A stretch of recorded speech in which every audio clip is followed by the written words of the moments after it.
যেমনটা কালকের ভিডিওতে তোমরা দেখেছিলে, বলেছিলাম মা যাবে খালাতো ননদের বাড়ি। তো সেই খালাতো ননদের মানে আমার খালার ম্যাক্সিমাম 4টে মেয়ে বলতে পারো, 4টে না 5টা, আমি খুব একটা জানি না, তবে আমার যতটুকু মনে হয় 4টে মেয়ে।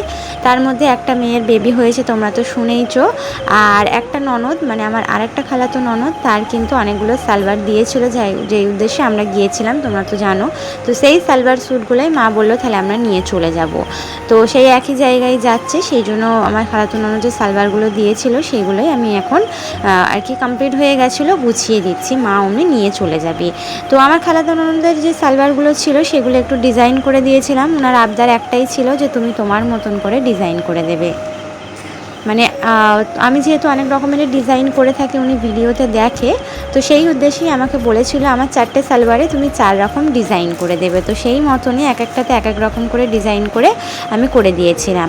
তার মধ্যে যে দুটো লাস্ট করেছি সেই দুটোর ডিজাইনটাই তোমাদেরকে দেখাই। প্রথম দুটো খুব রেয়ার ডিজাইনই ছিল, যেটা সবসময় তোমরা দেখো।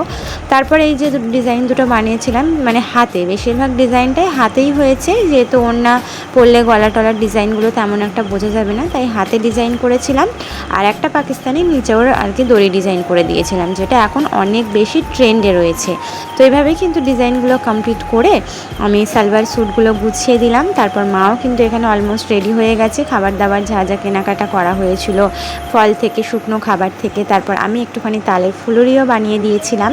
তো সেই তালের ফুলুরি নিয়ে সমস্তটা ব্যাগে গুছিয়ে দিলাম। আর মা এখানে চলে গেল খালাতো ননদের বাড়ি। আর মা চলে যাওয়ার পর আমি কিন্তু আমার আর মেয়ের জন্য রান্নাবান্না করলাম, কারণ তোমাদের দাদাভাই কিন্তু মাকে নিয়ে গিয়েছিল, মানে দুজনেই চলে গিয়েছিল দুপুর করে 12টা 1টা নাগাদ করে, ওখানেই খাওয়া দাওয়া করবে। আর আমি আর মেয়ে দুজনের জন্য জায়গা একটা রান্না করে নিয়েছিলাম।